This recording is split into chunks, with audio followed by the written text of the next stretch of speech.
I've never usually been into what comes out of Comic-Con. Unlike the video game equivalent of E3 and Summer Game Fest, I didn't think there was enough stuff to talk about when it came to Comic-Con, but I've decided to give it a shot. So let's talk about some stuff that came out of San Diego Comic-Con. Also, I'll be including some stuff that wasn't actually at Comic-Con but was shown around the same time, starting with Glitch Productions. Before Comic-Con, it was announced that the Gaslight District, which released its pilot not too long ago, has been greenlit for a full season, which is great. The Gaslight District pilot is probably my favorite thing to come from Glitch, and I can't wait to see where this goes in the future. At Comic-Con itself, Glitch showed off a short clip of the Amazing Digital Circus Episode 6.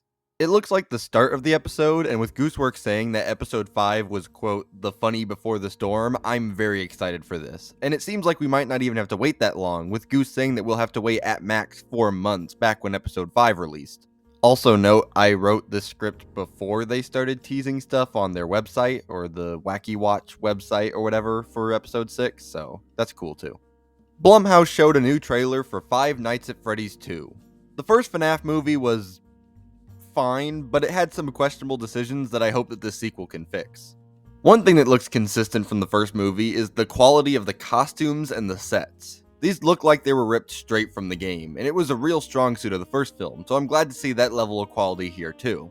Invincible had some announcements, like the reveal of Battle Beast as a fighter in Invincible Versus, and the reveal of a character for the Invincible show, Dinosaurus, which... I know that obviously a lot of detail will be lost when going from comic to screen, but previous Invincible characters at least managed to keep the signature features of their comic counterparts. Meanwhile, Dinosaurus over here is severely lacking in his texture. Look at these comic panels compared to the show design. In the comic, the thing your eye catches is the scales, which are just completely absent here. It's just another example of Amazon's refusal to give this team the time or money they need. I have no doubt that the storytelling will still be high quality, but this is kinda disheartening. I know Robert Kirkman said that they were upping the animation going forward, but just going off of this early look, I'm not seeing it, but that could change later down the line. The Long Walk got a new trailer, and let me just say, what on earth did Stephen King do to get two amazing looking adaptations in the same year? Both this and the Running Man remake look great, with Long Walk being a story that really should have had a big screen adaptation by now, and Running Man already having an adaptation, but it differed so much from the book that it was essentially a different story. Rick and Morty is getting a spin-off about the president starring Keith David. I jumped off of Rick and Morty around the time Justin Roiland got removed. The show was already starting to get progressively less funny, and I didn't feel the need to watch any of the future seasons. I have heard that the show has gotten better since then, but I just can't be bothered to watch them. Maybe this will be good, but I probably won't watch it. It lives! Coyote vs. Acme was a movie that was in development and actually got a positive reaction from early screenings. Unfortunately, Warner Bros. Had to go and Warner all over the place and scrap the movie, but now it's actually back in development. Looking forward to see where this goes. I'm honestly surprised the Alien franchise hasn't done an idea like Alien Earth before. This is a show that has a lot of promise, but it could equally prove to be stupid. I liked the last Alien project, and I'll give this show a shot. And that's all I really had to talk about. Yep. Nothing else. Okay, fine. Let's talk about Avatar.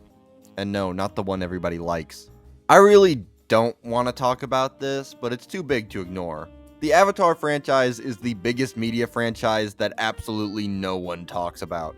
Watching the trailer for this movie, a thought crossed my mind. Wow, this looks exactly the same as the other two. These movies work off of the flair of their visual fidelity and nothing else. The characters? Basic. The story? Even more so. The writing? This whole thing started because of material called unobtainium. And yet this movie will probably still make $1 billion when it releases. That's all I got for now. Be sure to like, comment, subscribe, share with your friends, and hit that bell icon to be notified for whenever I make a new video.